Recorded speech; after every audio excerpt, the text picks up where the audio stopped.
Before we start off this week's episode, I wanted to make mention of two icons we lost this past week, Meatloaf and Louis Anderson. First of all, before I do that, I want to apologize to Bob and Joseph because I completely forgot to mention this during our episode. Would have liked to talk to both of them about these two individuals. We had just come off the Buffalo, Kansas City overtime game, and we went straight into recording. So we were coming off the high of such a great playoff weekend.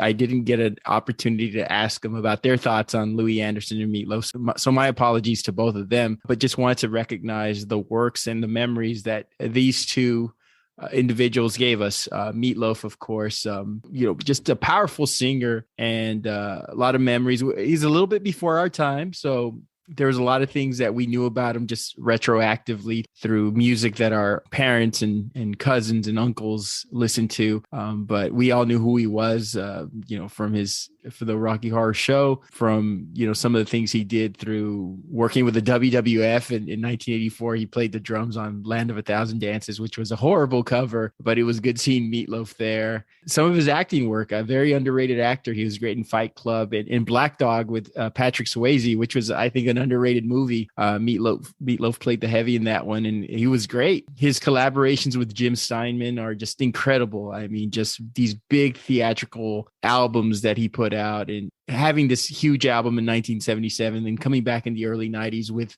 probably can be best described as his best known song, I Will Do Anything for Love. We all know it. We all see it in commercials, and we all love the parodies. And I'm sure Meatloaf was very honored by that. Second person I want to mention is Louis Anderson, who is just a great comic. We grew up with him. Life with Louis, the cartoon, Family Feud host, stand-up comedian. He was great in Baskets, where he played Zach Galifianakis's mom, won an Emmy for that. And I never saw the show, but I saw some clips and I was like, wow, I really missed out because Louis Anderson was tremendous. He had a special talent when he would do his stand-up, which I most know him for. He would have like this baseline joke, and it was usually about his weight or about his upbringing. And he would go and say these other jokes, and he would come back to that baseline joke. You kind of tether that joke and sort of take you on a ride, very nonlinear excursion, then come back and tell you this joke again. And he was just brilliant at doing that because you would get lost in his other jokes and he'd bring you back, and you'd have these like great moments of like, wow, he really knew how to tell a story, and a very underrated comic. And both of them just huge influences on so many people, and rest in peace to both of them. Just wanted to start off with that. So now to our show.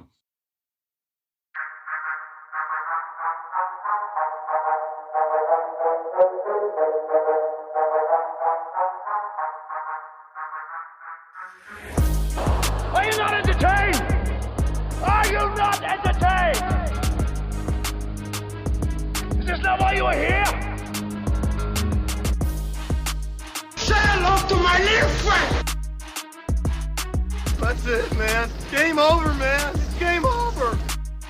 Hey, everyone. Welcome to episode 41 of Formidable Opponents, a show that pits three people who have known each other virtually their entire lives in a series of conversations as we argue what is best in a variety of fun, engaging, and critical pop culture topics we all debate about. I'm Randall, and with me always, Bob and Joseph, and today's topic is best movie death scene. Death. It doesn't always have to be depressing or dramatic. When done right in film, it can be iconic, satisfying, and the most important takeaway from the picture. On a previous episode, we covered the saddest movie deaths, but this week we're flipping it around to something quintessential, satisfying, and overall badass. We all grew up heavily influenced by action films. Whether they were about war, crime, or war crimes, we always awaited that moment when the iconoclast got his or her consequence. Yes, it may have been predictable and anticipated, but it was the completeness of that expectation that allowed us to leave the theater or eject our VHS cassette tapes or flip that channel with a robust gratification that the formula continues to endure. Sure, now we have twists, arcs, advances in technology. Deaths can be metaphoric, transcendental, leaving you figuring out what's to come. Formidable Opponents is going to make sure to close those chapters. You see, we are old school here. And as much as we love avant-garde cinema, we don't need a monologue over soft piano and rivulets of blood mixed in with soft, misty rain as the villain goes into an eternal sleep. Fuck no, we want to laugh. We want to be shocked. We want the grisly, the unbelievable, the action, and the absurd. Give us a slimy lawyer who gets snatched up off the toilet and eaten by a T-Rex, or a 90-year-old man whose heart stops at the sight of two topless women oil wrestling. Sorry, I'm getting ahead of the honorable mentions because this week we are excited to talk about best movie death scene. Bob and Joseph, how are you guys doing? How do you not like Mad World? What the fuck? That's a shot at Mad World right there. Mad World. Misty Rains. That sounds familiar. What's going on? This has been great weekend of football. Man. We just got horrible. to everybody listening. We just got done watching the Bills Chiefs game, and what an up and down game. It's been an exciting weekend of football, and no, it hasn't. best divisional playoffs. Comfortable and furious. That was your nickname in high school. There's a reason why if you know why we filmed we shot the last episode prior to a game, and just say that would have been a shitty episode. so what Joseph is talking about is that last week we did a rare noon recording. We usually record around, rolled out of bed and started recording. You did. Shit, I was up at like 5 a.m. Bob ran a marathon that morning. We usually record at night, but we recorded at noon. And the joke was, Joseph said, he's a huge Dallas Cowboys fan. Don't act like you aren't. I'm not. I'm not a Cowboys fan. And get out of here. And so he said, "Hey, if the Cowboys lose, I'm not going to be in the mood to record a show." And we all thought, well, who's on the other sideline? Kyle Shanahan and Jimmy Garoppolo. There's no fucking way they're going to lose. And then once the 49ers scored that first touchdown, I text these guys, yeah, you know what? Maybe it was a good idea that we recorded that. I mean, it's being a Dallas Cowboys fan, and where we're from, it's you either inherit that team, or it's just everybody else is a fan, so you become a fan. They're rarities. I know Bob's not a Cowboys fan. I'm not a Cowboys fan, no matter what you think. But I mean, it's where we're from, right? And it's the team we all grew up. Our fathers and our uncles and our grandparents. Bob's a fan. I'm not as big as I am. Yeah, well, like I was an Oilers fan. That's the thing. They're from Houston. They're actually closer than Dallas. So I was a big Oilers fan. And then when they became the Texans, I'm a Texan fan. As you could see, I'm not a happy person because that team. I didn't want to get into it. Let's not get into that. And also, I'd rather not get there. I'd rather not get there every year than get there and fail. So we're in the same boat there, Bob. Anyway. Also, I digress. Longtime Cowboys coach Tom Landry is from where we're from. So they say. I think it's a conspiracy. I think he just taught Bible studies in the Valley one summer with his church group, and everybody claims he's from Mission, Texas. But I don't. Where do you think he got that Pachuco hat, man? From Mission, Texas, baby. True. Man. And the 49ers keep on rolling, man. Poor. All right. Poor Aaron Rodgers, man. I mean, damn. I mean, first it was Fauci, then Garoppolo. That guy can't catch a break with Italians. Speaking of Aaron Rodgers, he needs to get a haircut now. At least he has the time now to get a haircut. Yeah, get a little dream. He'll be quarterbacking San Francisco next season. Yeah, he'll probably be somewhere like that. Yeah. So, guys, we're talking about movie deaths and satisfying movie deaths, bad, whatever the hell you want to categorize it. It's exciting. It's something that we've grown up watching. And I wanted to start off by asking you guys: is it more important that the movie death be satisfying, or are you looking for more style? What gets you talking more after the movie is done? For me, I think I'd have to say satisfying. I mean, because we watch movies and you can watch a Rambo movie and people are dying left and right. Is it satisfying? Not particularly. If it's not, if it's just some rando that's that Rambo's racking up the body kills, Terminator, there's or any kind of other action movies, things like that. Or any movie in general where we see, just some random character die in these action movies, or like even the more recent, the comic book movies or the superhero movies, the Avengers type stuff, all that destruction that's going on within, the city, that all that's happening, people are dying. So people are going to die left and right in the movie. But for me, it's going to be, is it satisfying to you? Like, not so much the how it happened or why it, why, yeah. But the way that it happens, it's not that big of a deal to me. For me, it's going to come down to the satisfying thing. What about you, Bob? No, I kind of disagree. I have to go with as long as it's memorable. As long as it's memorable, that's what, like I know you had mentioned is what you're talking about after the movie is over. If that scene sticks with you, whether it was really satisfying because that guy or that character was a dick throughout the movie, and finally at the end they eat it, or it's just one of those badass scenes going out in a blaze of glory. That's kind of, as long as it's memorable, as long as it sticks with you, as long as you're thinking about it, and you're like, if you could mention one scene of that movie afterwards to your buddy, that would be the scene that you could mention, unless you didn't want to spoil it for him. I think I agree with both of you. I think both the pick a side, sir.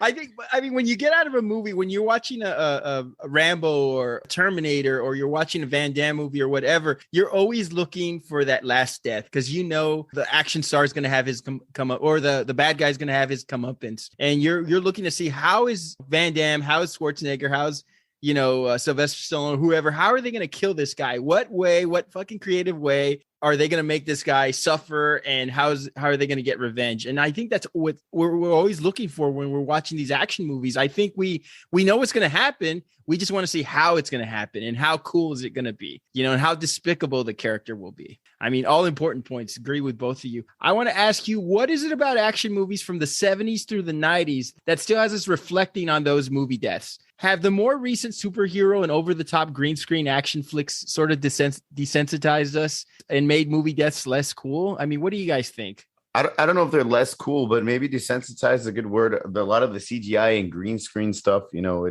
it's always bothered me a little bit. I'm not saying that the movies aren't cool or they're not badass, like all the End Game and, Avengers and all that other stuff. But I would say it's more desensitizing because, back in the day in the 80s and 70s in the action movies, it was usually like one-on-one, a character versus character, or like a man versus a man, not necessarily a fucking superhero going against Thanos, right? Snapping his fingers.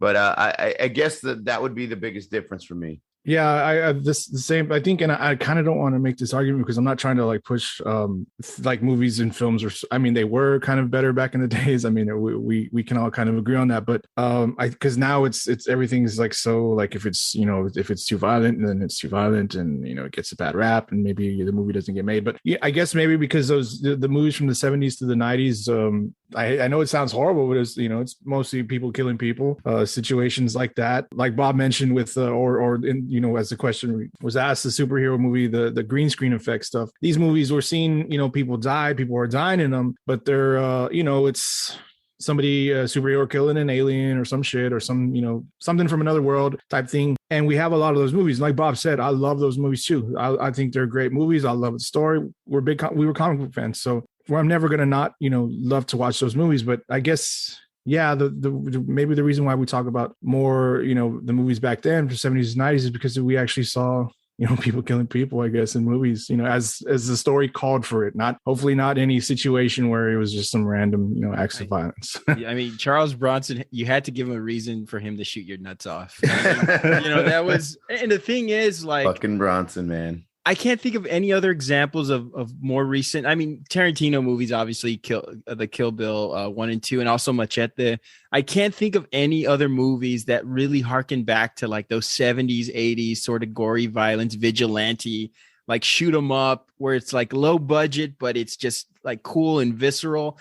They don't make too many of those. I think everybody wants to drive people to the theaters, and of course, superhero. Everything's real commercial, right? Everything's commercial. The superhero movie deaths, like the guy's turning into stone, or somebody gets like blown up, but not blown to pieces. He's just sitting there like with his face all covered in like soot and ash, and they don't have like those like visceral like attack. What are you gonna say, Bob? I don't feel so good. Mr. Stark. Yeah, people are turning into like confetti and shit. I mean, you're not seeing like intestines and the gore and the violence, and I understand that. I mean, Dominic.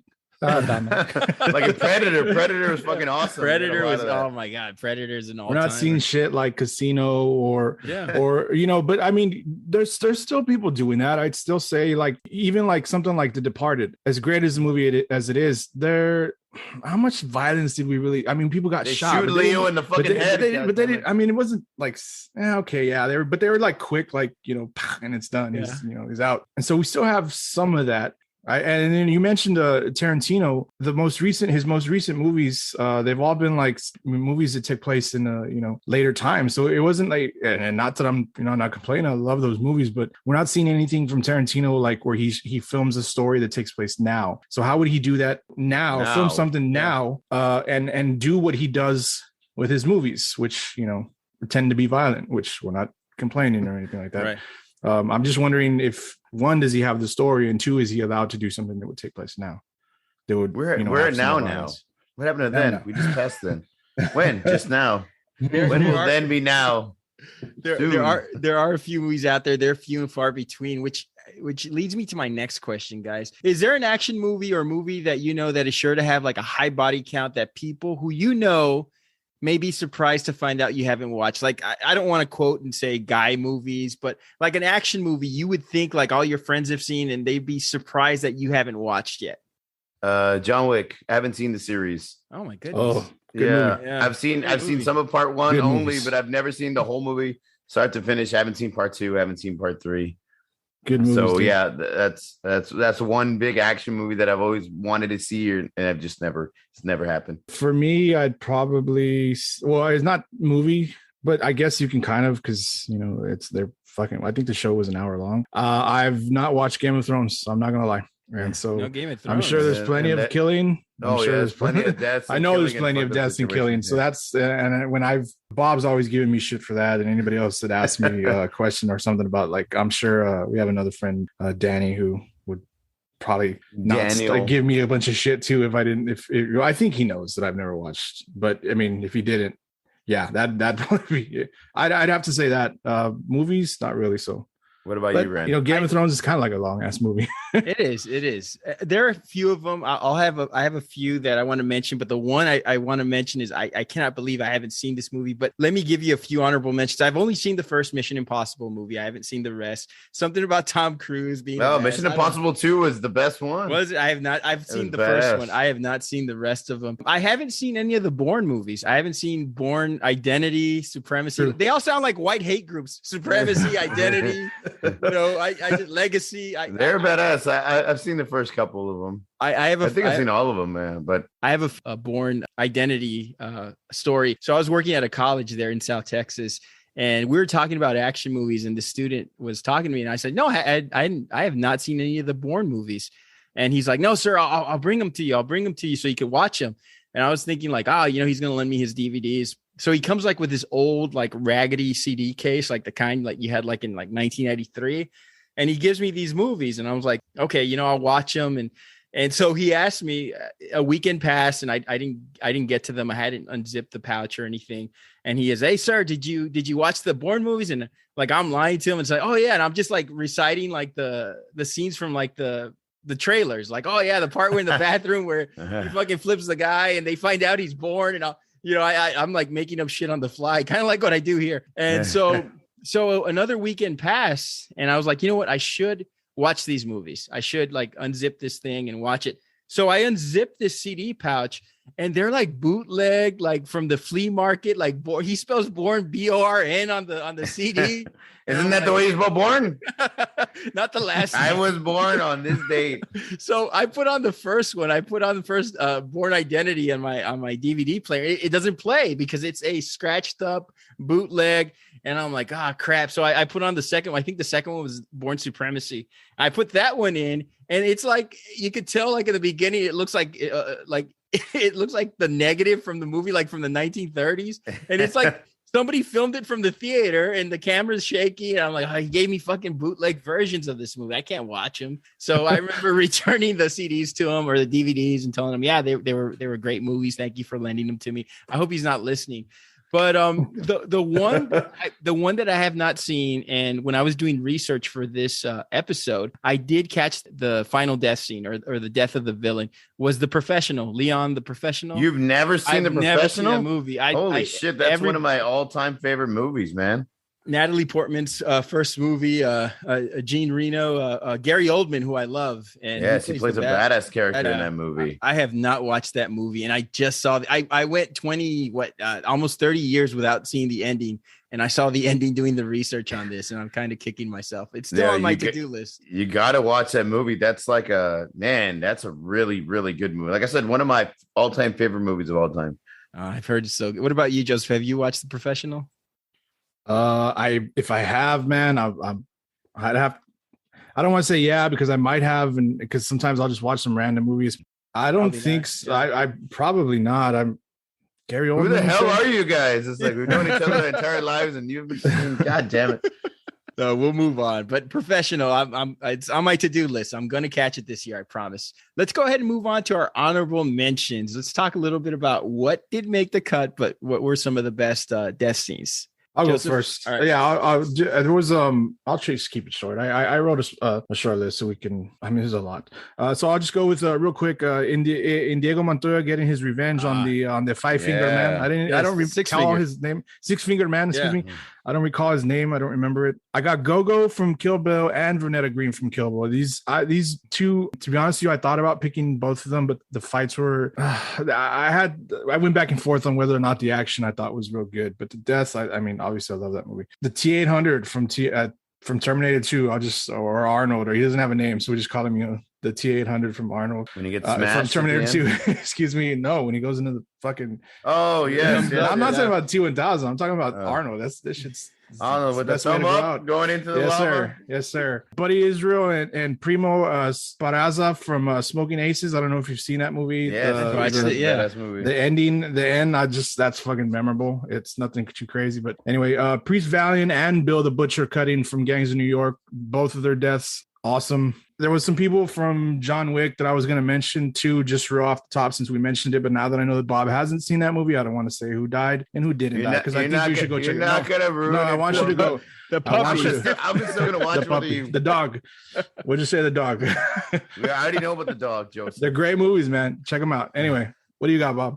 You watch The Professional, then I'll watch John Wick. There's a few. There's a lot actually. Quaid and Independence Day, flying his plane up into the alien spaceship. I thought was great. Hans Gruber and Die Hard, obviously. Nobody mentioned Roadhouse. Patrick Swayze. I got that one. Ripping that guy's throat out. That's fucking amazing. I for sure had The Professional, the ending in The Professional, Leon dying. Great ending and blowing everybody up. Big Trouble in Little China has two, and it's not just the main character's death. It's his number one henchman when he gets real pissed off because he sees Lo Pan, with a knife in his forehead, and he starts getting real pissed off, and he swells up and blows up like a balloon. It was so over the top, but so fucking awesome. It's a great death scene. Again, Kill Bill. I thought Lucy Liu's death scene in that fight and her death were really, really good as well. Goodfellas killing Billy Bats in the fucking killing him in the bar and then stabbing him in the trunk. I thought was fantastic. Great death scene. And lastly, Tombstone. Oh, yes. Doc Holliday versus Johnny Ringo and their little back and forth little dialogue and their showdown, the one shot. It's that one's beautifully done, perfectly done, really perfect timing and laid back, but it builds up a lot of anxiety and suspense. It's a badass scene. What do you got, Ryan? I have a few repeats. I'm probably going to mention them to get a little bit more of your take from them. But the first one I had listed was Intolerable Cruelty. Wheezy Joe mistakes his inhaler for the gun. Have you seen that one with George Clooney? It's a Coen Brothers movie. So negative. There's a hitman. I got to describe the scene for you real quick. There's a hitman who's going to kill George Clooney and this other guy, and they spray mace in his face so he's blinded. But his name's Wheezy Joe. He has bad asthma. And so he's so blinded that he points what he thinks is his gun at George Clooney, and he presses it. It's his inhaler, and he has his gun in his mouth, thinking it's the inhaler, and he shoots the gun. He fucking kills himself, thinking he's inhaling his inhaler. There's somebody out there with asthma that's just shaking their head right now. They're like, how do you not know you're holding a gun? You gotta watch it. It's pretty funny, man. Wheezy Joe. Pulp Fiction. Vincent Vega shoots Marvin in the face. You don't see Marvin at all. It's all about John Travolta's reaction. I just shot Marvin. Oh shit! I just shot Marvin in the face. I didn't do it on purpose. I didn't mean to do it. Yeah. So All casual, soft. man. This is when you mentioned Bob Roadhouse Dalton ripping off Jimmy's throat with his bare hand. I mean, how could you not like that for a death scene? I mean, fucking amazing. I have Jaws, Quint getting devoured by Jaws, and even Jaws' death from Brody was tremendous too. I also have The Princess Bride, Joseph, that you mentioned, Inigo Montoya killing you said 5-fingered man, but he's the 6-fingered. My bad. Everybody knows he's a 6-fingered man, especially his girlfriend. All right. So I have Die Hard, Hans Gruber falling off the tower, of course. 5-fingered man. Of course he has 5 fingers. I'm sorry. I tried to get through that quick. It could have been the 4-finger man. New Jack City, Nino Brown getting shot as he's leaving court. Now, could I tell you a little bit about my experience with this and what I wore? New Jack City was a huge movie from my childhood. I was in middle school, I think 7th or 8th grade when it came out. And I remember watching this movie. I had like the new Jordans, like the Carolina blue ones, baggy pants. I had like a Spurs jersey that was big but untucked. I had a Raiders jacket and a White Sox cap. Everybody in that theater could have kicked my ass, and I was wearing this, even the person ripping up the tickets. But New Jack City was such an important movie. I was into like gangster rap for like 2 years and just grew out of it, I guess. I have Magua's death in The Last of the Mohicans. That last scene, any death in that last scene is amazing. No dialogue, nothing fancy, pulse racing music and action. Bob, I also have the Independence Day one you mentioned, Russell Case crashing into the ship. Hello, boys, I'm back. And, you know, all that Just goes to show you, don't make fun of your family drunk. Everybody's got one. He could save the world one day. All while fake ass low budget Keanu Reeves, his son watches on. So that was a good one. Yeah, I remember that one. Fake low budget Keanu Reeves. I have Braveheart, William Wallace's death scene. Freedom. I know it teeters on the sad movie death, but the way he went out was it was tremendous. It was badass. I mean, and Mel Gibson's eyes were so blue. So they were really castrating him. They're castrating him, and he's saying that's a badass way to go. Jesus Christ. Is that what they were doing? I thought they were chopping his head off. No, they did that at the end, but they're castrating him to get him to speak. That's right. Bennett's death scene in Commando. I mean, with let off some steam, Bennett. I mean, come on. I was like I said, I was like, oh, there's too many. I'll just do a quick, let off some steam in it. There you go. He was like a dominatrix, like chubby Freddie Mercury looking guy. I didn't really take him for a good bad guy, but the death was cool. The RoboCop. I sent this to you guys. The toxic waste scene. Did you guys remember it? Yeah, I wanted to say it. That was incredible. I hadn't seen that in years, and like that's really good makeup, first off, but it was a fucked up scene. I don't remember it being like that messed up. Watching it now, I'm like, holy crap, that was pretty cool. For those of you who haven't watched it, just to lay it down a little bit, there's an 80s trope where toxic waste was available everywhere, kind of like quicksand, right? And so one of the henchmen is trying to run over RoboCop. He misses and crashes into a toxic waste drum, and he's like acid. He's deformed. He's like, he looks like a melting. And the cool thing about that is, remember when he goes up to his henchman buddy and says, "Help me." The guy didn't know what he looked like. That was like a genuine reaction. Like, get away from me. Like, don't touch me. So they did not let him like see the guy in makeup. And it was just hideous. And then I think he gets run over by Eric Foreman's dad or something. Yeah, Red Foreman. I forgot Red Foreman was in that movie. So just a great death scene. So check it out. The toxic waste death scene in RoboCop. And Joe Michael wanted us to mention Mickey Rourke's death in Double Team, which, I mean, not only killed his character. Is that on Betamax? Yeah, it is, with Dennis Rodman and Jean-Claude Van Damme. Oh, okay. Horrible movie. But it was a good death scene, though. Before we get to our selections, a word from our sponsor, Pair.com. If you have a business, you need a website. What's the best way to get a website up and running? Choose a website hosting company that makes it simple, like Pair Networks. Pair has over 20 years of experience managing the entire digital ecosystem for thousands of online businesses all around the world. Pair makes it easy for you with do-it-yourself website building tools and features, including simple drag and drop page design. And they have guaranteed US-based support technicians ready to help you whenever you need it, 24 hours a day, 365 days a year. Right now, when you sign with Pair Networks, you'll receive 1 free month of web hosting. See for yourself how easy it is to build your website for free. Visit pair.com/free to get your first month of website hosting for free by using the code QUICKSTART. That's pair.com/free, promo code QUICKSTART to get started today. All right, guys. So we're going to our selections, and I am first. So my selection was the chest buster scene in Aliens. The greatest movie death of all time, I think. We have been there. We all have been there, right? Having a fun dinner with friends, and somebody has to always fuck up things in a big group, right? Usually it's the guy who can't handle his liquor and tells bad jokes. That's usually me, right? This time it's an alien. You know this scene. An alien attaches itself to a crewman's face, crewman by the name of Kane, after he discovers these alien eggs in the movie. I wanted to see the face hugger scene first. So I watched it on YouTube and thought, fuck, that's an ugly ass alien. But it wasn't the scene, though. It was an ad for the KFC chicken sandwich. I thought, actually, eating that sandwich could possibly result in what happens to the scene. But anyway, I digress.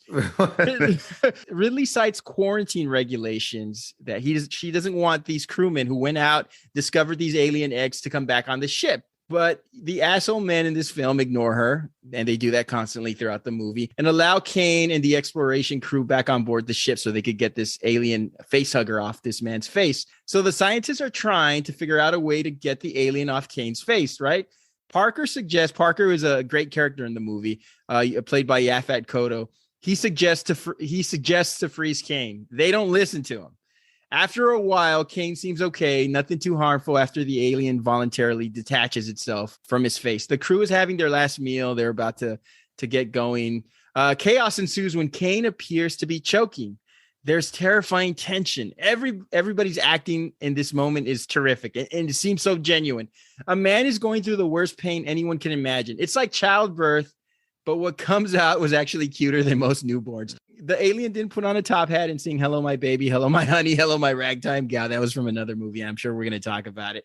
Definitely. There was convulsions. There were screams and surprising blood spurts. And don't make that joke, whatever you guys are thinking. All right. John Hurt.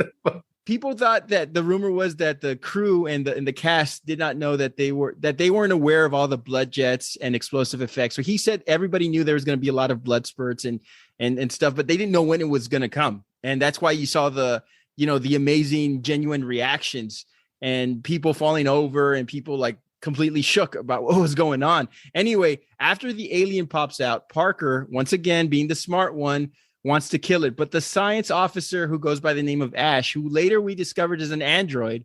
I just thought he was a shitty actor, but no way, he was a fantastic android. He has a hidden agenda to preserve and study these things and completely fucks up Sigourney Weaver's life. What a fucking biology class they put on. You watch the scene, it never leaves you. The acting, the subtleties, the atmosphere, the tension, the horror.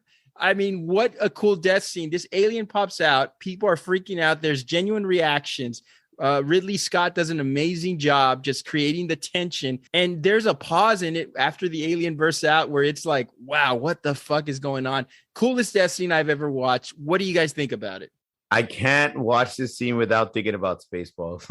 Water my ass. Get this guy some Pepto-Bismol. I love that. Like, I can't. I'm watching the scene and I'm watching the scene. After you told me you chose that one, like, I'm laughing because I'm watching the scene and I'm trying to take it seriously, but all I can think of is Spaceballs. And the way they read the fucking scene, and him, the scene, it's good. It's good. I think it's a badass scene, a cool death scene, but he's just a drunk guy choking on his Chinese food at 3 a.m. and then coughing it out. That's what it reminds me of. Again, I would love to be able to be like, man, this is one of the most baddest or badass death scenes. But because of Spaceballs, then it throws me off. It really, really does throw me off. They didn't have CGI back then, so it's really cool the way they shot the alien out of his chest and all that. All the gore and the makeup and the blood and everything that they did it was fan-fucking-tastic. I got to give him credit for that. All I can think about is that Pepto-Bismol line, man. I really I can't get it out of my head. What about you, Joe? Okay, so I didn't want to mention this earlier because I didn't want to give away any kind of your pick, Randy. When you asked the question about a movie that you might be surprised, that you haven't seen, I'm not gonna lie, I've never seen these movies. I have not. The first they didn't interest me. I don't know. I mean, maybe I'll check them out now. Maybe I should give them a chance. There's not much to do these days anyway, so you just watch a bunch of old movies. But what do you have against Sigourney Weaver? I don't have nothing against Sigourney Weaver. I just saw her come out I watched Ghostbusters Afterlife, so I saw her make her little appearance. So just actually saw her today. Spoiler, Joseph. Come on, Joseph. Come on, man. That's I don't know. It's already out I have now. not watched it. Yeah. Are you serious? I have not watched it. Yeah. That's a good He movie. always says that. Spoiler. I don't want to spoil it from a movie from the 1990s, but right now he just gave away something from Ghostbusters. Does Rick Moranis come out? You might as well just say it. No. Don't ruin it for him, Joseph. Don't say I'm not going to talk about it anymore. Anyway, so I haven't seen these movies, so I watched this specifically just by watching this scene. It's pretty cool, like Bob said, considering the time, the effects or lack thereof, no CGI stuff. So this is all just going to be the straight up old school stuff. I think you mentioned some cooler ones, I guess, but in hearing the context to it, you gave me a little, because I was just going to come straight at you with it's just the movie's aliens, so people are going to die by aliens. And this is a shitty way to die by the alien, you know, one that you didn't see coming. I'm assuming later on, and I've seen movie clips where they're actually fighting aliens. So if you die fighting the alien, well, then at least you wouldn't die fighting the alien. But as you said, context with these eggs and how I guess they were supposed to just be left alone, but like you said, they didn't listen to her. That gives it a little bit more like, well, you had that coming to you, motherfuckers, because you didn't listen. So that part's cool. I did like that. Again, it's awesome for the time. I think everybody's acting in it was pretty genuine and as you mentioned, it doesn't it's not too cheesy. And it doesn't look too, because we've seen cheesy. What was that movie, The Trolls 2? They're eating her. They're gonna kill me. Oh no! No, it's oh my god! Oh my god! Anyway, so at least it was, of course, big budget movies. Sigourney Weaver. You gotta expect they're gonna put some money in behind these effects, even though it was just old school stuff. I think you mentioned some awesome ones in your honorable mentions. So, but again, we're all coming at it with different approaches. And when we get to mine, I'll explain. I'm sure Bob will do the same. Great stuff for a scene.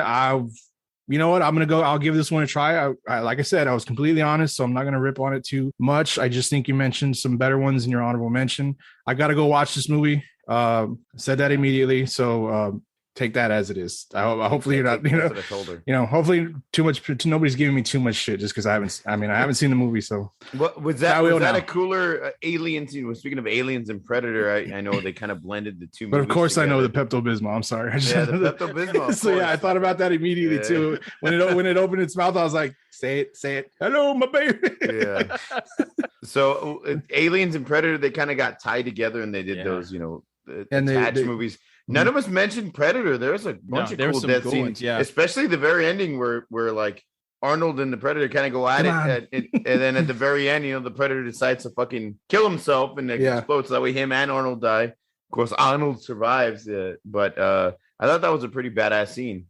Did you think?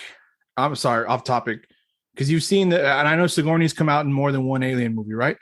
Yeah, there's a few of them. Yeah, come out in all of them. Well, three. There was a 3 or 4. Yeah, she's come out like 3 or 4. I think 3. Yeah. Well, thankfully she did that. Arnold didn't do Predator 2.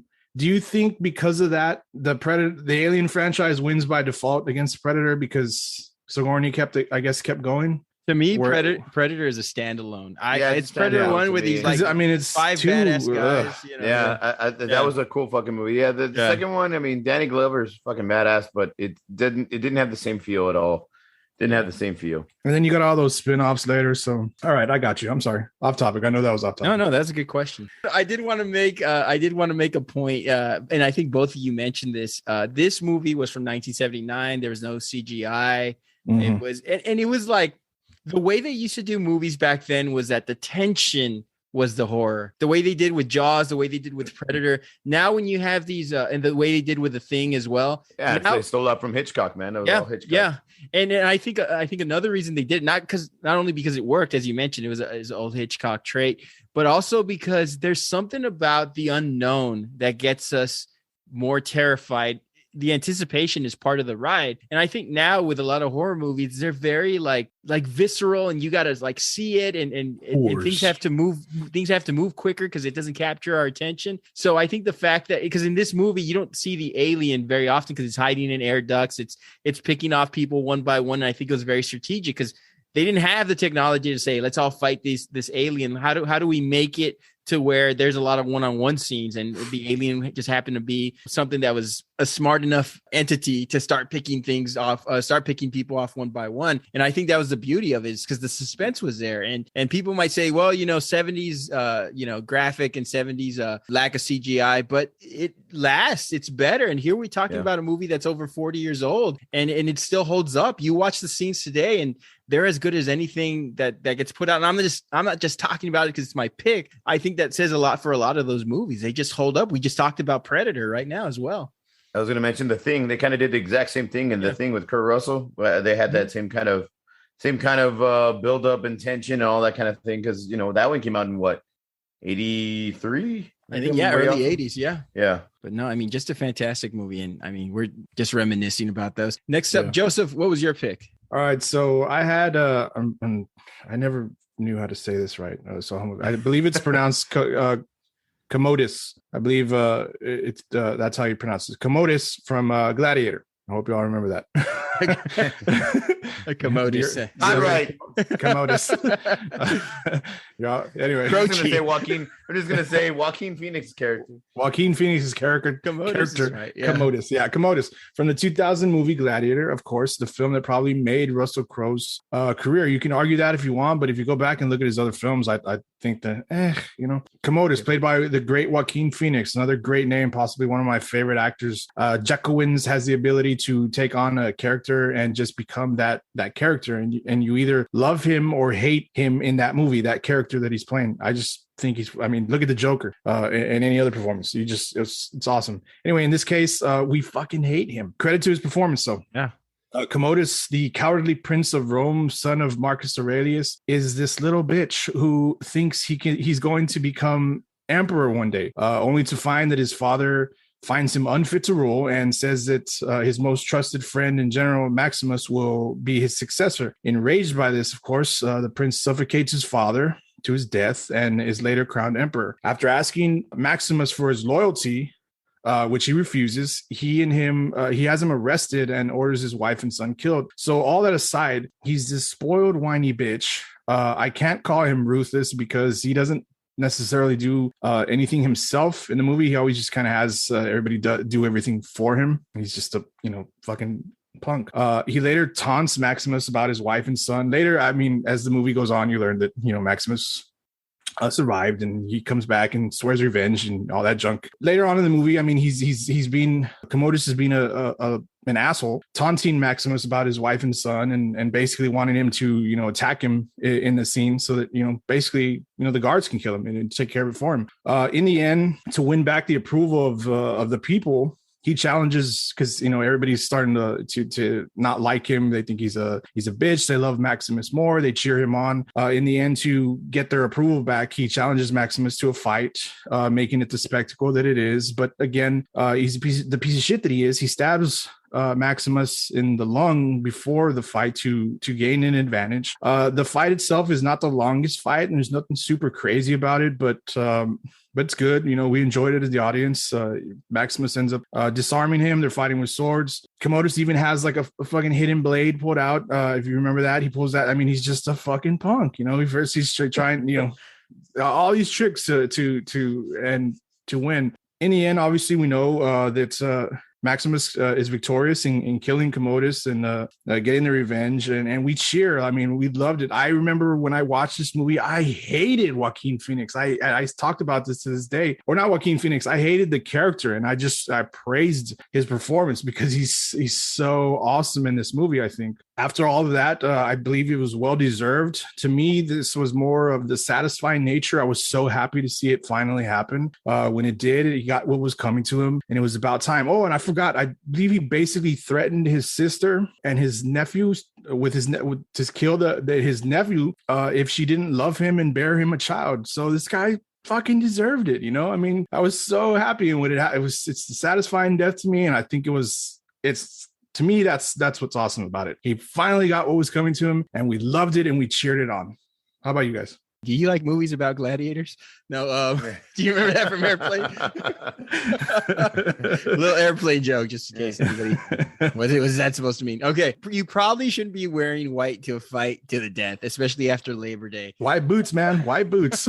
I mean, and There's a running joke. We'll tell you about that right now. Joaquin Phoenix was tremendous. Kind of like I guess if you want to compare him to somebody, kind of like Jimmy Garoppolo, takes all the credit, doesn't do any of the shit. So it's kind of that's the way. He's got a beautiful smile. Got a beautiful smile, of course.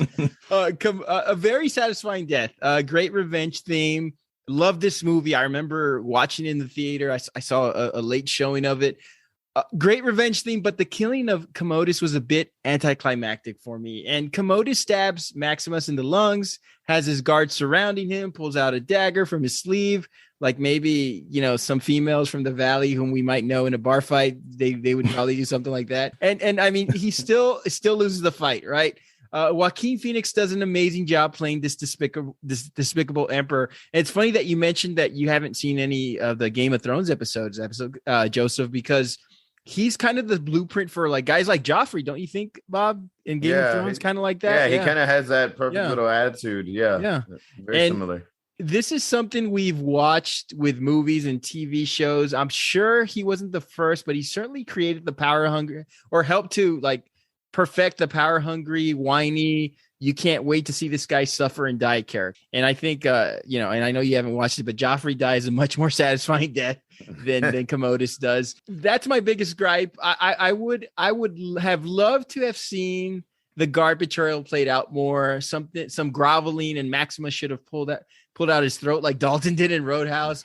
But again, the best satisfying death scenes are revenge stories. I get it. We have seen it in everything from Death Wish, as we mentioned before with Charles Bronson, to Kill Bill, to Last of the Mohicans. But this death didn't immediately sort of strike me. The ending, the storyline, all valiant, great exit. It was a great movie, and this is the second movie that Ridley Scott directed that we're talking about. So, I mean, kudos to him. He knows how to visualize these magnificent stories, but the buildup, the Russell Crowe and Joaquin Phoenix performances, it was just too sudden for me, and it was just too textbook. I know this is 180 AD, and what do you want? I mean, they can't pull out like CGI stuff, and although this movie was from I think 1999, and I mean I love Russell Crowe's IMDb. I look Proof of Life. He's done A Beautiful Mind. No. I'm saying after this movie. Okay, yeah. No. I'm sorry if I said that wrong, or I meant like before this movie. If you look at his credits before this movie, this is the movie that made him. They're not so great, or he's not really the guy or the name in that movie. And it was this one after this. So that's what I meant. You're right. I think before this, there was a few that were pretty. The LA Confidential was the only one that really jumps out at me. But and he wasn't even really the. Yeah, no, you're right. Sorry about that. No, a great performance. It's a fantastic movie. This is a definite rewatchable for me. I just wish the death. It's not that I have a problem with the death. I just wish it would have been drawn out, and that Commodus and Joaquin Phoenix was he had such a great performance in this role. I was hoping that he would suffer more. And real quick, just too sudden for me, but go ahead. As far as that, I thought that it's maybe a little more suffering, but I loved at the end when it was coming, when after everything that he'd done to him to try to tip the scale in his favors. In the end, he's looking at him, he gets his ass kicked, he turns the blade on him, keeps looking at him like I got you, you're not gonna win, and he just got this death stare, and it's like nothing you can do, and then ends it, and I just thought like, that's, you got it, buddy. Absolutely. And the look, and to counter that, the look of concern and the look of fear on Joaquin Phoenix, the face acting they did in those last few seconds was tremendous. I mean, staring into each other's eyes. Exactly. Sort of like Joaquin. I mean, he kind of like, or Commodus is kind of like in his eyes begging, like, please don't, like he knows it's coming. And I just thought it was awesome. Great acting. I agree with Rand to a certain extent about this. It was an extremely satisfying death. It wasn't quite, you wouldn't quite call it like a badass death scene like Aliens, but it was definitely a very satisfying death, him being such an asshole and such like a hated character throughout the movie. Nobody liked him, and to see him die at the end was like, fuck, finally they shut this guy up, because he was a prick, like you said. He was a punk. He was like this just hateful individual that the audience grew to hate. more and more and more as the movie went on. I know that Rand said he wanted more out of it, and I kind of agree. You know, we wish he had groveled or something like that. That would have made it. I think it would have made it that much more satisfying. But he did get killed in front of, you know, in the Coliseum, in front of, you know, thousands of people. So that's kind of cool. That's kind of embarrassing for him. He wasn't just he's humiliated and killed in front of a crowd, which, you know, that they've never really been on his side either. Throughout the movie. They kind of turned on him too. So it was a really satisfying death. When I was coming up with my list, this isn't even one I even thought of. And when you mentioned that this was going to be your pick, I was like, holy shit, that's a pretty good pick. I like that pick. But yeah, it may have been lacking. Like, you know, wish there was more of a dramatic kind of finish to him. Like Randy nailed it perfectly. If he had groveled or he had done something of that nature. But it's a good pick, Joseph. Yeah. I think that what the coolest part in that end scene is that when they give Russell Crowe, Maximus, like the hero's exit, they you know, they go and they get him and they and then they just leave. Commodus, like I mean, they have like the clown sweeping them up, like it, you know, Showtime at the Apollo, kind of like, and like they're like, fuck this guy. So such an awesome movie, man. It's a great movie. Awesome movie. I love that movie. I love it. Bob, what'd you have? Oh man, so coming up with the most badass death scene, there really was only one you could choose. I went with Scarface. Al Pacino's final scene as Tony Montana in this movie has got to be the most badass death scene in movie cinema history. Not only does it have guns and explosions and a high enough body count to make Rambo or any other action star jealous, it has possibly the most memorable line in Al Pacino's iconic career. Say hello to my little friend. It's just it's one of those scenes that's just amazing. And just like the phrase, it really is iconic. Tony in the scene, Tony with a little help from this mountain of cocaine he has on his desk while sitting on his throne, he takes on this entire army of hitmen that are raiding his house, looking to kill him. He blows them away with this badass heavy duty machine gun that's also happens to be equipped with a fucking grenade launcher. He's blowing people away and killing people left and right. And even after being shot repeatedly, he's still there talking shit and screaming, "You're fucking with me. You're fucking with the best. You know, I'm still here. I'm still moving. I'm still standing." You know, this crazy bastard just goes out in a blaze of glory, talking shit the entire time, which makes it like even more iconic and more crazy and more badass. In the end, of course, he gets shot from behind by this Colombian Terminator looking fucker, like a coward. But the scene itself is just so epic, from the buildup of him sitting at his desk and seeing on his cameras at his house that he's being invaded. They're coming for him finally, to him doing a line and then just going out there with a machine gun being like, "All right, motherfuckers, let's go." And just going out and shooting and all the explosions and the bullets and even him getting shot at the end and falling off his balcony into a swimming pool. I thought, or the fountain that's in the middle of his gorgeous house. I thought it was just epic, man. And it's really hard. It's really hard to say anybody else in cinema history went out like a badass or in a blaze of glory like Tony Montana did. What do y'all think about it? I love Scarface. It's one of my definitely top 5 favorite movies. Movie that brings back a lot of memories. So you mentioned that's Al Pacino's most infamous line, "Say hello to my little friend."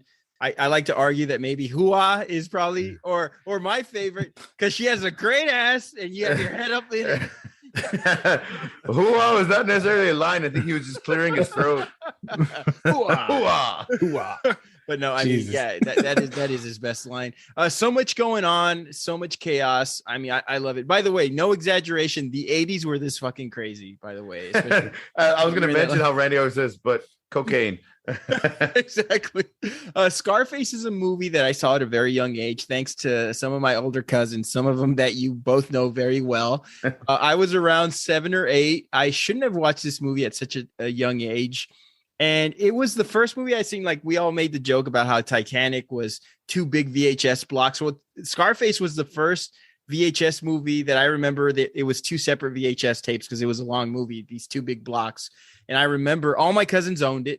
And anytime they babysat me or took care of me or whatever, I was always watching Scarface. I remember it didn't do so well in the theaters. As a matter of fact, it was a box office bomb, and it found life in VHS. And of course, you know, with the drug culture and the Spanish and all that other stuff, it took the hip hop. It took a new life. I remember I remember I kept asking my dad questions about this movie, and he let me watch it because I was so obsessed with it. I was just so obsessed with this movie at a young age. Everything about it was just so haunting and fascinating with me. And I remember watching that last scene and just having this reoccurring thoughts of the way it played out. And it just always like sort of just fascinating, like, wow, that he was in a hail of bullets. They shot him 20. He took out, I think, 18 guys by himself. Yeah. Yeah. Chi-Chi was trying to help him, but he got shot in the back, because Scarface wouldn't open the door. And I remember asking my father, how could Tony Montana withstand those bullets? I mean, like, he was like superhuman. And I remember that was the first time I'd ever heard of cocaine. Yeah. I remember my dad telling me, like, that was a byproduct of the drugs he was taking. It's called cocaine. Don't ever do it. And he was angry too, and like, point taken. But that was my first initial introduction to what cocaine was. It was just it just took over the 80s. And I know you guys are a little young. You all haven't really probably, I don't know if you're old enough to remember the Just Say No campaigns and the crack cocaine epidemic and Vince Neil. Of course.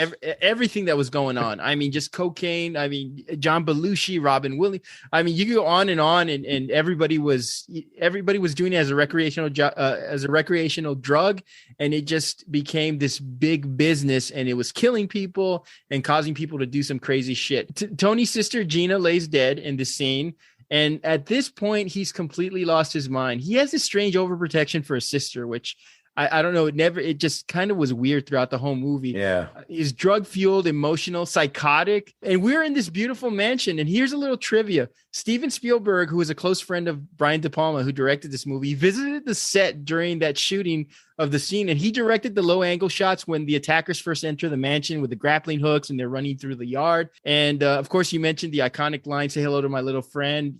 Killed 18 guys. The guy that took Tony out, the Mexican Terminator, as you mentioned, whose name was the Skull. A great foreshadowing, because there's a scene earlier as he stands behind Tony during an earlier scene when he's having lunch with Sosa. So that's kind of some foreshadowing. My biggest gripe, if you're going to run $1 billion empire, maybe have some stronger security detail, maybe a bulletproof vest. Where was the fucking tiger during that Push It to the Limit video that he brought? I mean, couldn't he have had the tiger with him or something? I mean, the cage, tiger got out of the cage, bro. I love when he shoots the first guy in the stairwell. Like that guy was like, what the fuck is going on? Like, he was just a bystander. I mean, Tony Montana was just going crazy. The scary ass song at the end, I think that's part of the thing that haunts me the most is once you see that splash, you see like the blood in the water after he falls into the fountain, which was just a beautiful shot. And then the camera tilts up and you have The World Is Yours. And then you have that scary haunting song that opens up the movie when they're like on the banana boats from Cuba coming to Miami. Yeah. I mean, that movie from start to finish, such a perfect movie. This was in my honorable mentions. I can't hate it. The only gripe I have is he should have had better fucking security detail. That's all I'm saying. Joseph.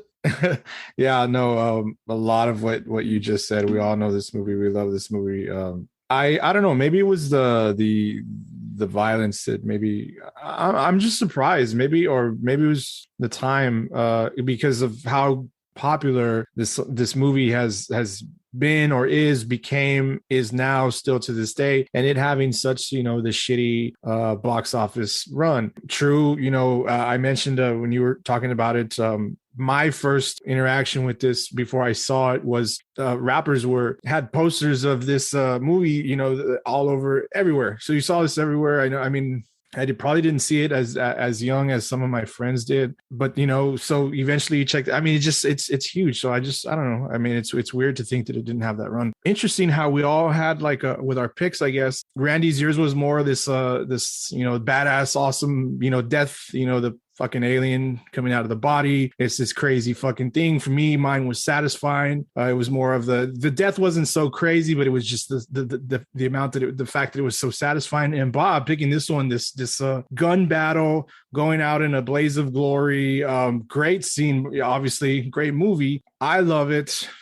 So much action. The action's crazy.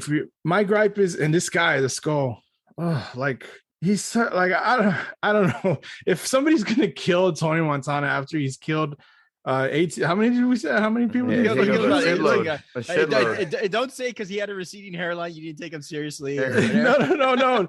I'm just like this fucking like Terminator guy. Like, I just feel like I just wish that if Tony was gonna die, and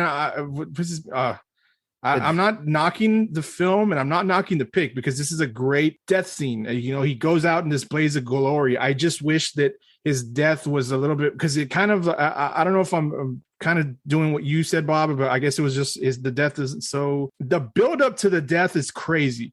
The death itself is so anticlimactic. The guy gets shot from behind, and I hate it. I hate that because of the fact that he killed all those people. He came out of his office and said basically, "Fuck you." What did he say? You're fucking with the best. You want to play rough? All that stuff, and he kills them all. He fucking fights, and then I wanted him to go out. If he's gonna die. The story calls for him to die. Go out in the blaze of glory that you started, instead of some guy coming up behind you like the fucking Michael Myers Terminator, just slowly. I'm just gonna walk through all the chaos that's surrounding me. Nobody can see me, and I'm gonna jump the second. I got sunglasses at night. I'm gonna jump to the second balcony. I don't remember how he got up there. Come up behind you and shoot you, and then just walk out the door calmly, as calm as I walked into this fucking place. I just that part to me, I hate that it ended like that. Like if he was gonna die, I wanted him to go out in a battle. He was gonna die anyways. He took like 10 fucking bullets. I know. He was dead. He was just running on adrenaline and cocaine at that point in time. And I know, but it was just kind of the final blow that sent him that killed him off. I just wanted him to like go maybe get into this gun battle with the skull. I see that. But I love the pick. I love the pick. I love the movie. I love the scene. If you watched it when you were watching it for the first time and you didn't know anything about it, you probably thought he might, survive. Maybe. I think it's more for like the audience, because Tony's shooting and battling and he's getting shot and he's still talking shit and everybody stops shooting, but the audience can see that this Colombian Terminator is creeping up from behind. And you're yelling at the screen, like, he's coming. And Tony's like, and Tony's like fucking talking shit and still yelling, and you're like, oh fuck, turn around. Like I think it was more for like the audience to be like, oh shit, look up, like behind you, look behind you, like and scream, and until it gets shot. So I think it was more for like an audience play. I think it was a good shot. I think, where else can you go? He's gotten hit with a hail of bullets. He's still standing. How do you fucking kill him off? I think the climax of it was like he was dead. He was a dead man standing, just getting shot. How do you just end it and get this guy out of this world? And it's like, I don't know if I would have gone with the Terminator. There was no Terminator back then. This predates Terminator. So we made all these Terminator jokes, but it was kind of like, hey, you know what? He's bringing back this character that was at the restaurant, who's a hitman, who was standing behind Al Pacino at a lunch with Sosa, it was a foreshadowing. So he's just bringing it back. So Brian De Palma saying, look, if you're a smart film watcher, you're going to know that I had this guy in a scene standing behind Al Pacino or behind Tony Montana, in a prior scene. And I brought him back to kill him off. I think too, if he had just got killed by like a no name, like just random people in like tucked in shirts shooting him from the floor, by Jesus, by Jesus with like 4 buttons unbuttoned. I think it would have maybe lost something, but like, where the fuck was Tony? Bringing the hitman in from behind. Yeah, that was. No, excuse me. What's his Manolo? name? No. Manolo was killed already. Yeah. Frank. Where was Frank? You want a job, Frank? Where was Frank? Where was Frank when he needed him? Yeah, that's true. Hey, you got a job. Well, hey, you got a job. Frank told him everything. He told him, hey, don't get high off your own supply. Don't fuck around. Don't everything that Frank told him in that movie came to fruition, and he broke every rule Frank told him to follow. And he told him everything about Sosa.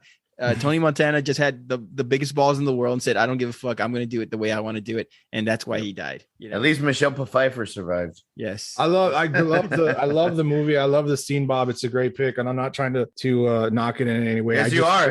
I just wish that he had gotten we had gotten this great gun battle. To me, I still watch this movie and I still think, God dang, fuck this guy. It's a great walking scene, man. up behind him. Watching it, I watched it like 4 or 5 times over the past week, and man, it was like fuck yeah. It was seeing it for the first time. I hadn't seen it in at least a couple of years. It's like, fuck yeah, this is an awesome scene. Like, yes, exactly how I pictured, exactly what I remembered. Like, it's a fucking awesome scene. Awesome scene. Great director. It was written by Oliver Stone when he was coming off a cocaine binge. He named the character Tony Montana after Joe Montana, his favorite NFL quarterback. And you just gotta keep talking about the fucking 49ers, don't you? Yeah. God dang it, Randy. You just keep pissing me off, bro. Joseph's pen just flew up in the air. Fucking dogs trying to get out. You just gotta keep throwing it in there, Randy. 49ers. You gotta keep throwing a reference. I had no. His name was Joe. Hey, Joe. So you know who else is the name Joe? Montana. Joe Montana, the 49ers. Final questions, guys. I think we learned that it's really creativity and characters over budget that makes these death scenes so memorable. I think that we had 3 straight decades of raw death scenes, and now we have so much CGI, computer graphics. Do you see movies ever coming back to this as a staple? Do you see like old school shootouts and the violence that we had? Do you think it's coming back? Or do you think it's like just Tarantino and that's it? Yeah, it'll always circle back, just like everything else, every other trend, fades off and then it kind of circles back and comes around because people get tired of the shit that's going on right now. So they're like, let's make some retro stuff. Right now the 80s themes are really big, but maybe we'll have a lot more like shoot 'em up, that type of movies with a lot of action and a lot of, death scenes and fight scenes and that kind of shit. I'm more than sure that it'll come back around sooner or later. Has to. Yeah, I think so. Like Bob said, you can only do so much green screen, and I know they're getting into the next phase of the Marvel stuff, and so that's going to be those action movies, those or comic action movies. I'm trying to think of something recently that I've seen that was like hey, that was a nice back and forth, or the the gun thing, but it's can't really mention Ghostbusters. No, that wasn't anything like that. Yeah, but I think so. I agree with that. It's like Bob said, we circle back with everything. Hopefully, I would actually like to see some more movies that took place I'd like to see movies made now that take place in the 90s that maybe have some 90s stories. I think so. We've seen the Westerns. We've seen the time periods of the Romans and the 60s. So let's get into, you just want to see a bunch of dudes dressed like Fred Durst shooting each other? Or just... Pretty much. Something we forgot to mention is there was supposed to be a Scarface remake with Diego Luna playing the Tony Montana character, and that sort of went into development hell, and it just got shelved. I was curious as to see how I was not happy about a Scarface remake. I don't think you could. And Al Pacino said it himself. It's my favorite character that I've ever played, and this guy's played iconic characters. I don't think it would have worked because the Scarface movie is such a standalone. I know it's a remake of an old movie, but completely different. Instead of, gangster in Chicago, it's a Cuban immigrant in Miami. And I think Diego Luna, they were going to do like a Mexican immigrant who comes over and starts a drug cartel. I don't know if it would have worked. What do you guys think? Do you guys think remaking this movie would have been a good idea? I think if they called it something else and had a similar story, I think it would have worked out a whole lot better than just calling it a Scarface remake. You know what I mean? Mm-hmm. I think it could have worked that well. I mean, look how well Narcos is done on Netflix. Yeah. So I think it could have done pretty well, but as a standalone different movie, not named Scarface, coming up as a Scarface sequel and calling it the sequel or like a remake, not a sequel, but a remake, I think it would have been a bad idea. I don't think you can. I think that movie is now at this point so iconic and we so quoted and so if it wasn't as big as it back then, I'm sure, and people have taken from it now, considering how popular it's gotten. So I think it would be really hard. I'm sure it'll be done, but I think people are going to go into it like saying, this better be somewhere near on par as if this doesn't blow me out of the water, then this is going to suck because we love that movie so much. We'll see. I mean, like I said, I'm pretty sure it's going to get done eventually. Powers to be and money to be made. The story has to be super tight because these John Wick movies, they make money. They're good. Keanu Reeves is back. I didn't see the last Matrix movie. I don't care to watch it.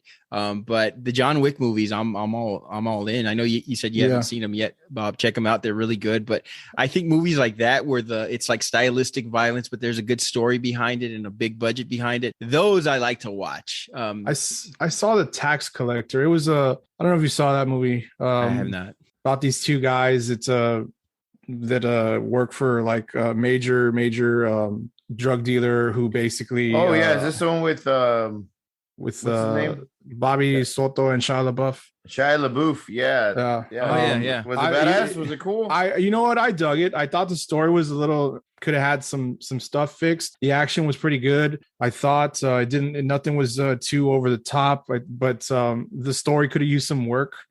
But I thought it was cool, and this one actually came out in 2020. So aside from the John Wick movies, which I love, I thought this was a pretty good movie. Like I said, story could use some tweaking. I thought it could have been better. Pretty good, and it's got the violence and whatnot. Is this the one where Shia LaBeouf plays a Mexican?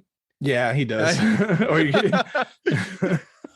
Hey, I think that's he's not Mexican. No.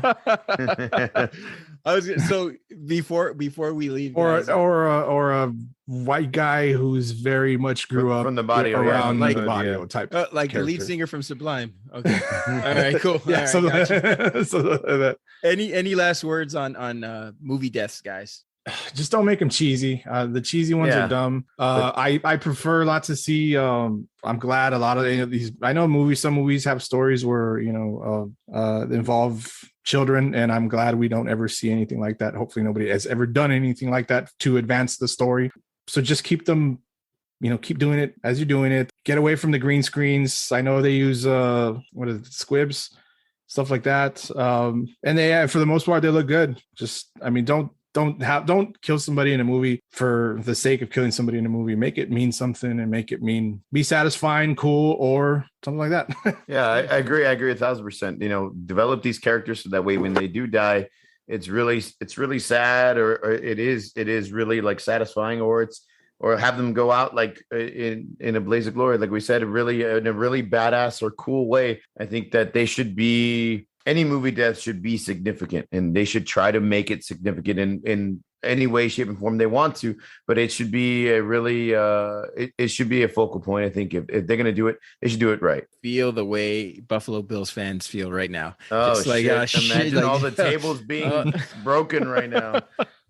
So guys, before we close this out, next week we're going to talk about best TV show opening. I wanted to give a shout out to our friends at Turn of the Millennials, Steffi and Lindy, who we just heard an episode about. They did an episode on TGI Friday, the lineup on ABC. TGIF. And one of the things, they did a great show, by the way, and check it out. If Turn of the Millennials, they do a great pop culture show as well. And so one of the things they were talking about was the TGI. Well, the main focus was the TGI Friday shows. One of my biggest gripes, they forgot. I don't know if you guys remember this show. Do you guys remember Just the 10 of Us, the Growing Pains spinoff? I do not. They're the same. I don't think this is on TGIF. I think this is on it was 1980 Saturday morning cartoons. It was about a coach played by Bill Kirkenbauer, who's a comedian. Him and his wife, they have 8 kids, and like the 4 daughters are like, in high school. It was like step by step. No, not really. It was just a big family, and it was based a lot on the 4 daughters, especially the 2 older ones. They were like the really pretty daughters who were dating. So like the Brady Bunch. Well, I'm just fucking with you. And one was played by Jamie Luner, who went on to Melrose Place, and one was played by Brooke Theus, who was on A Nightmare on Elm Street, I think Part 4. So they didn't remember that show, and I was like, how could you not remember Just the 10? And then I asked you guys, and you guys don't remember it either. So I think it was like on the first season. But quick question: what was your favorite TGIF Friday show? Boy Meets World. Boy Meets World. Okay. Oh, Joseph's Boy Meets World. I don't know, man. It's got to be Family Matters, Boy Meets World, like one of those two. Step by Step used to come out. Yeah, Step by Step was pretty cool too. Yeah. You just like Cody. I would say Family Matters or Boy Meets World. Family Matters too. That was such a at the time. And go and check this episode out from our friends at Turn of the Millennials. But that was like our junior high. What was this? Like junior high, sixth grade, junior high, 7th grade. Like this was awesome TV for me, at least. On a Friday night. It was cool. Go home, watch TGIF. Don't worry about doing homework or anything like that. Do it another day. I think Full House used to come out on it too. Full House was another one. Yeah, there was so many shows. There was like a bunch of there was a teenager movie. They mentioned one about a genie who. What about Sabrina the Teenage Witch? She was on that too. That was a badass show too. There was a couple. I'm talking about them not remembering just the 10 of us. I don't remember half the shows from like 96 to 2000, so I shouldn't be talking. But they mentioned a few shows. But check them out. They have a great show out there, and we hope to bring them on again sometime in the future and talk. Yeah, that'd be cool, man. Yeah, that'd definitely be. You're cool. hearing us. They're listening in. If they're listening in, we'll put something together. They tuned out after the 6-finger joke. At least we didn't mention, electrocuting genitalia with giving them a shout out this week. Sure, they appreciate that. That's our show. Listeners, we'd like to hear from you. Hit us up and let us know what movie death scene we didn't mention. Most importantly, let us know what you think about the show. You may reach us at formidableopponents@gmail.com. You can follow us on Twitter, Instagram, Facebook by searching for Formidable Opponents. We want to thank Creative Little Pill for our artwork this week. Always great work from her. Join us next episode. As mentioned before, we will be debating what is the best TV show opening. Follow us on social media for all the updates. Please rate us on Apple, Spotify, etc. Hit us up on our email or socials for collaborations on topics, guest spots, etc. For Bob and Joseph, this is Randall, and we will see you next week. Get this guy some Pepto-Bismol. Hello, my baby. Hello, money.